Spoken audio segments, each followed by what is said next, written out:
السلام عليكم ورحمة الله وبركاته. أهلا وسهلا بحضراتكم. زي ما اتعودتم حلقتنا فيها كل الأحداث اللي تخص الأهلي، فيلا بينا نبدأها مع بعض. فقبل ما نبدأ حط لايك للفيديو واعمل اشتراك في القناة لو لسه مش مشترك علشان يجيلك كل جديد. أخبار الأهلي في رحلة شاقة. الأهلي يتوجه إلى نيروبي العاصمة الكينية للترانزيت هناك لمدة 45 دقيقة ومن ثم استقلال طائرة أخرى لجنوب أفريقيا. الأرصاد الجوية تتوقع سقوط أمطار على جنوب أفريقيا في نفس موعد مباراة الأهلي وصن داونز في نصف نهائي دور السوبر الأفريقي، وتؤكد بأنه سيكون هناك برودة قوية ورياح على البلاد في نفس توقيت المواجهة. الأهلي يستبعد إمام عاشور من مواجهة صن داونز بسبب تعرضه لالتهاب ورشح خفيف في الكاحل، وهو ما يسبب للاعب بعض الآلام، ويؤكد أنه ستجرى محاولات مكثفة لتجهيز اللاعب لمباراة الإياب. كولر يستبعد أحمد عبد القادر للمرة الثانية على التوالي من قائمة الأهلي لأسباب فنية، ويعيد كريم فؤاد للقائمة مجددا. تقارير صحفية. مارسيل كولر قد يلجأ للعب بثلاث لاعبين في وسط الملعب أمام صن داونز بمهام دفاعية للسيطرة على منطقة الوسط والحد من خطورة لاعبي الفريق الجنوب أفريقي. حالة من السعادة الكبيرة تسيطر على مكوينة مدرب صن داونز بعد نجاح ضغوط ناديه في إقامة مباراة الأهلي عصرا بدلا من 7 مساء.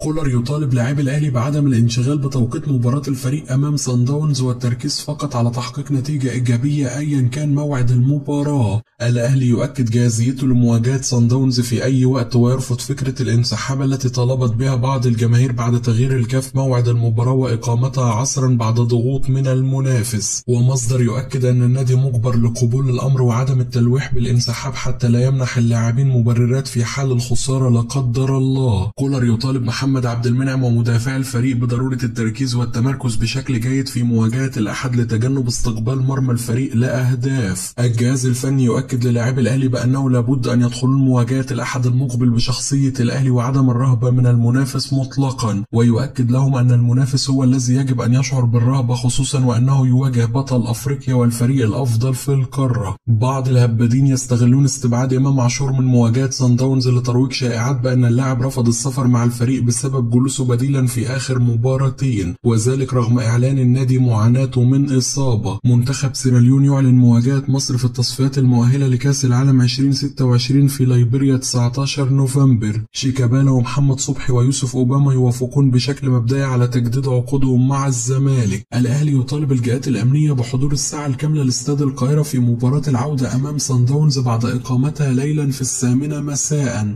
رغم تأكيد اللاعب رغبته اللعب للأهلي، الزمالك يعلن رغبته في التعاقد مع عمر كمال عبد الواحد في انتقالات يناير القادم. المنتخب الوطني يحافظ على المركز ال35 عالميا والخامس إفريقيا، والمغرب تتقدم للمركز ال13 عربيا والأول إفريقيا. بعد أزمته الأخيرة مع شيكابالا، الزمالك يقرر الإطاحة بعمرو السيسي في انتقالات يناير. قائمة الأهلي لمباراة صن داونز جاءت كالتالي: في حراسة المرمى محمد الشناوي، مصطفى شوبير، مصطفى مخلوف. في خط الدفاع محمد هاني، خالد عبد الفتاح، محمد عبد المنعم، رام ربيعة، ياسر إبراهيم، علي معلول، كريم الدبيس. في خط الوسط أليو ديانج ومروان عطية، أكرم توفيق، محمد مجدي قفشة، أحمد نبيل كوكا. تحت الهجوم طاهر محمد طاهر، حسين الشحات، بيرسي تاو، رضا سليم، كريستو. في الهجوم كهربا، صلاح محسن، أنتوني موديست. استبعد الجهاز الفني السولية وكريم فؤاد ومتولي وإمام عاشور لعدم الجاهزية، وعبد القادر وحمزة علاء لأسباب فنية. طارق أنديل عضو مجلس إدارة النادي الأهلي. سافرت إلى تنزانيا بصفة رئيس بعثة الأهلي، والصفة الثانية نيابة عن محمود الخطيب رئيس النادي في الاجتماع مع إنفانتينو رئيس الاتحاد الدولي وباتريس موتسيب رئيس الاتحاد الأفريقي. وأثنى إنفانتينو على النادي الأهلي ووصفه بالفريق العظيم، وكان هناك إشادة وتقدير كامل للنادي ومكانته. ومسؤول الشركة المنظمة للبطولة أشادوا بمشاركة الأهلي وقالوا لي تحديدا تواجد الفريق هو من سينجح البطولة. الضغط وخوض مزيد من المباريات هو قدر فريق الأهلي الذي ينافس على كل البطولات، ولكن أثق في قدرة اللاعبين على تجاوز الصعاب والتعامل مع هذه الظروف الصعبة، وهم دائما على قدر المسؤولية.